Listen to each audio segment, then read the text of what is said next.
Oh, looks like I've got a little bit of a collection going on here, but I can assure you it's no different to the usual. It's nothing out of the ordinary.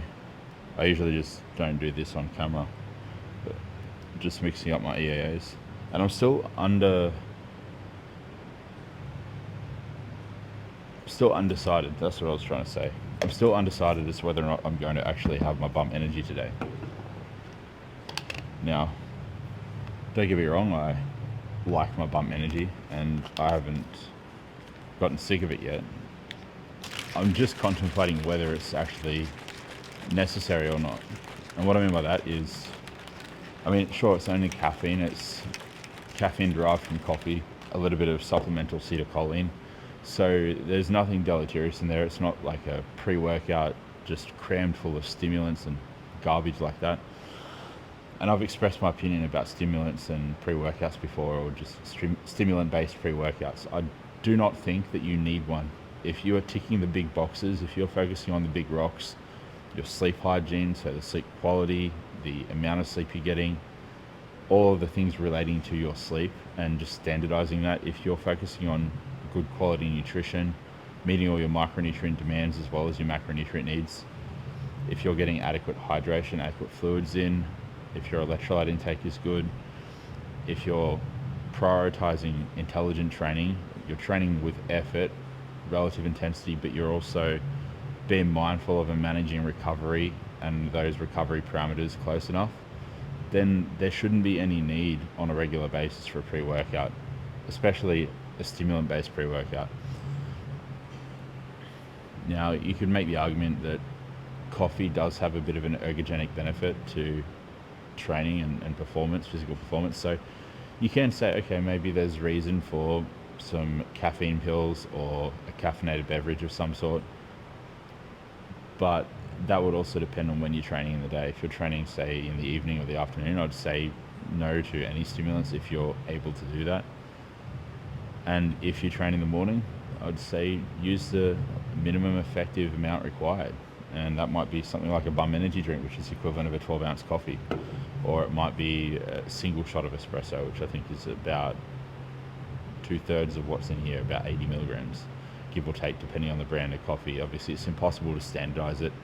There's like an approximate average of how much caffeine is found across multiple brands of caffeine or multiple brands of coffee beans when you are measuring out, say, a single espresso shot. It seems to range anywhere between 50 to 80 milligrams, depending on how the coffee was roasted, handled, that sort of thing, how old it is, where the coffee's from. But I guess what I'm getting at is I don't know if I need this today. It's nearly 11:30 in the morning. I'm training chest today, which is arguably not like a small half-assed session like arms, but it's also not a massive session like legs. So it's not going to require a lot of mental power to get through it, or a lot of focus. It's just going to require me to put my head down, bum up, and just go to work. And on top of that too, if it isn't necessary, why use it? And that goes for all things, whether it be PEDs, calories, training volume, stimulants. If you're getting the desired outcome from doing X amount of training volume, or eating X amount of calories, or getting X amount of sleep, why do you think more is necessarily better? Or why do you think introducing something else is necessary? Like, it's a lot of the time it's not. A lot of the times, if it isn't broken, don't fix it, as I say. And if you're one of my clients, you'll hear me go on about that. I flog that saying like a dead horse. Like, if it isn't broken, don't fix it. Like, there's a lot of truth behind that statement. Like, if you are getting a desired outcome from X equation, why mess around with the equation? Why add in another variable? Why remove another variable? Why change the quantity of already existing variable? It just doesn't make sense. Sure, if you're getting a desired outcome but you think there could potentially be more, sometimes there's merit in playing around with the minutiae of it, but don't throw the baby out with the bathwater, definitely. But also don't introduce an entirely new variable, or don't rely on something if you don't think it's necessary. Like me today, I could drink this. I love the taste of it. The flavour is amazing. It's going to give me some caffeine, but is that caffeine going to benefit my session any more than if I were to not have it? Probably not. Sure, I might mentally feel a little bit sharper, a little bit more fresh because I have some caffeine in my system, but ultimately it might not be any better. Whereas I could sip on my EAAs, and I mean that the main benefit in any beverage before and during training is the hydration benefit, or I suppose the hydration component of it. Now these both have water in it. Neither of them have electrolytes in them. Well, arguably they have trace amounts of sodium, but comparably so, like the same amount. So one is not definitively going to be more hydrating than the other. One contains caffeine though, and caffeine is a stimulant. Is the stimulant necessary for me at the moment? Probably not. And I mean, I think we should be mindful of how much caffeine we're taking in across the span of a day. And my fiance and I, we plan on going to a coffee shop later today, potentially even getting a donut, which I haven't had an off-plan meal since, heck, like a legitimate off-plan meal since back in Thailand. So yeah, if I'm getting a coffee later in the day, I should probably boycott my caffeine intake earlier in the day. It's just common sense. So what I think I'll do is I'll actually not have the bum energy. I'll just sip on my EAAs while I eat these and then get out there. But yeah, that's my, I guess, little rant for the day. I was going to talk about something else, but that can wait for another day, or heck, I might talk about it while I'm training, but I'll see you guys out there.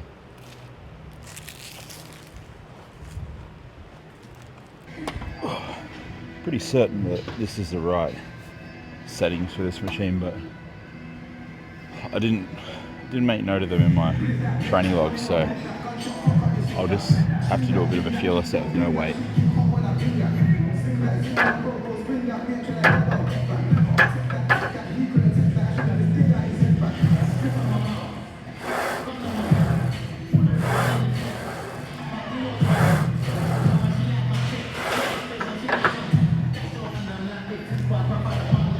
First set.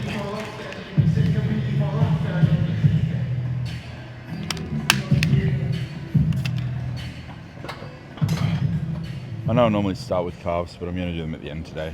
I just want to get through my chest stuff first.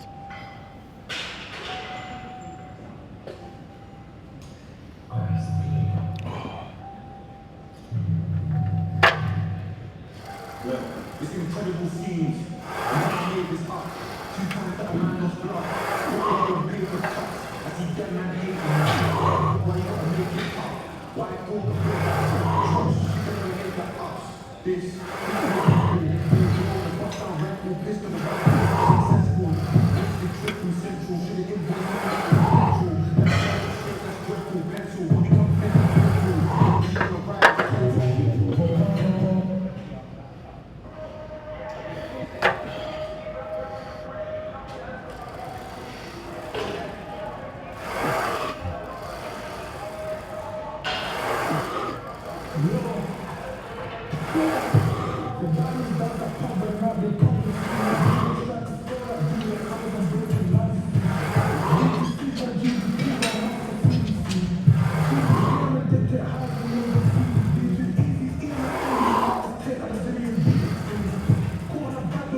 Okay.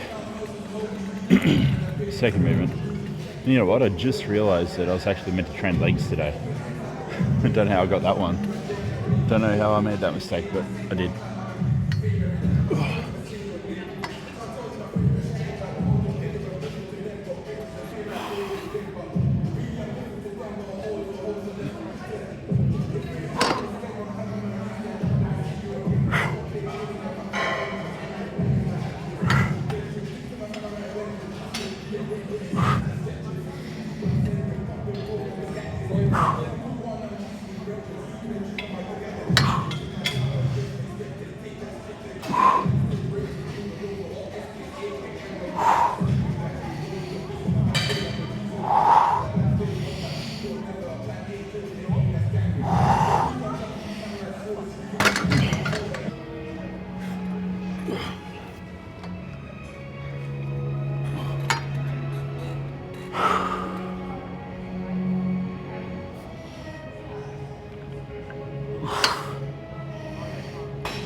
I decided to drop it back a couple of plates. I only got 8 reps on that second set, and realistically I want to be kind of landing more towards the 10 to 12 rep mark with this. So yeah, I just need to accept the reality of the situation, and it's just too heavy for me.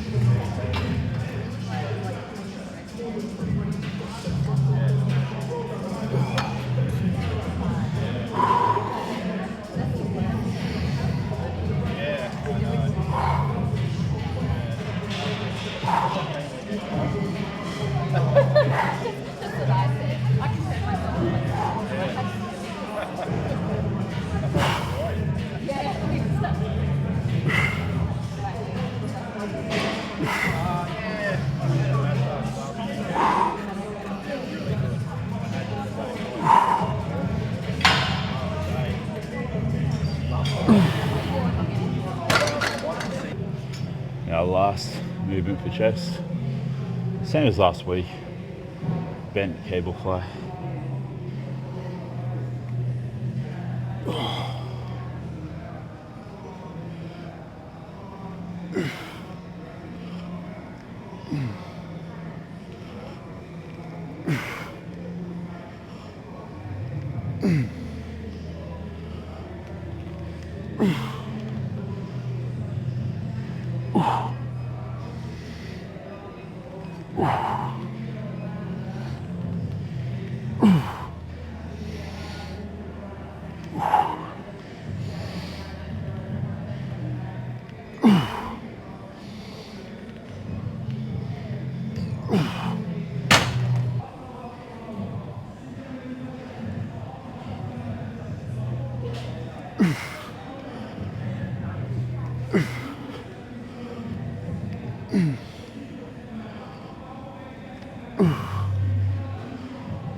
Okay, final set.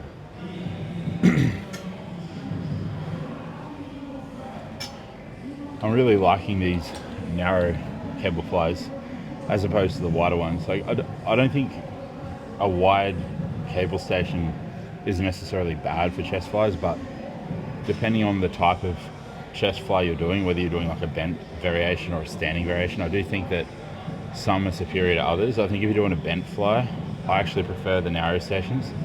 If I'm more upright, I prefer the wider stations. So because I'm doing more of a bent over variation today, I do like this more than if I were to say use the wider station downstairs like I had done a few chest training sessions ago. All right.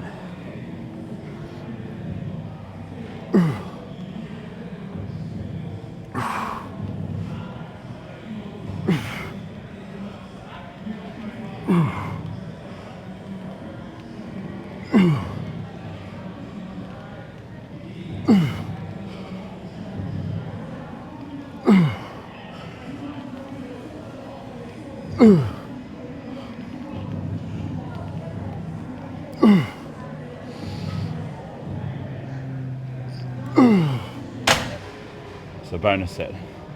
That way I finish strong on 10 total working sets for chest. I just can't do the odd number of sets. It's just, the more I think about it, it's doing my head in.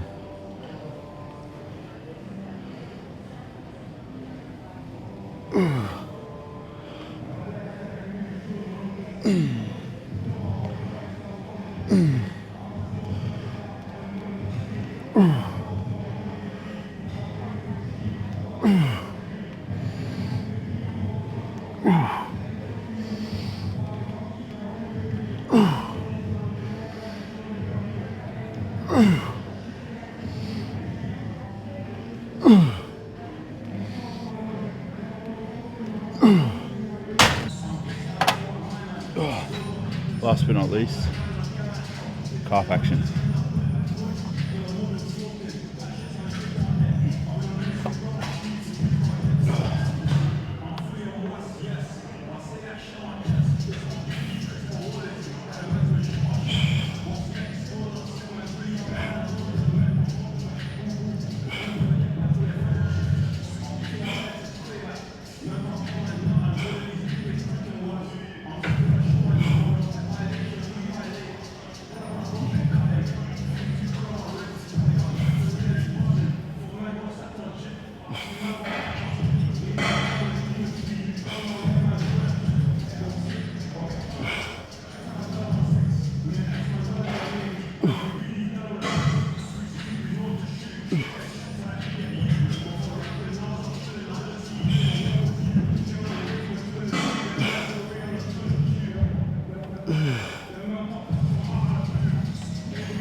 Next set I might pull my pants up, just because I don't know about you, I hate training calves if I can't see my calves.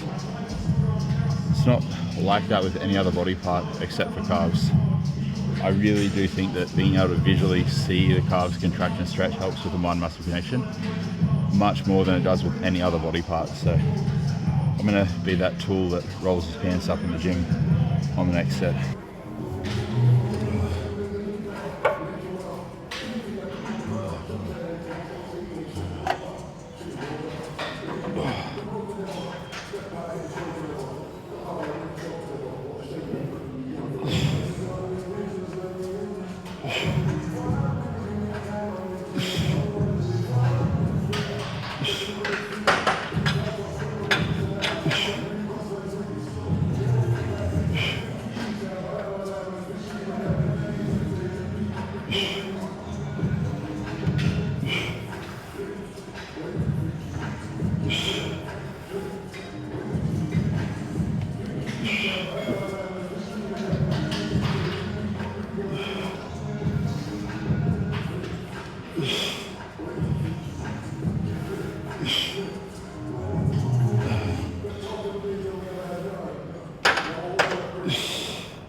Now, I don't want anybody asking me where I got these Dragon Ball Z pants from, because I guess you could say like Super Saiyan pants. I wouldn't be able to tell you. I got them somewhere in Thailand when I was in Thailand, so yeah, I guess my answer, if you're wondering where I got these, is fly over to Thailand and just search every store in Thailand and hopefully you'll find them. I don't know, maybe they're on Alibaba or AliExpress, who knows, but they're really comfortable. I just don't know where I got them from, so I can't really give you any pointers.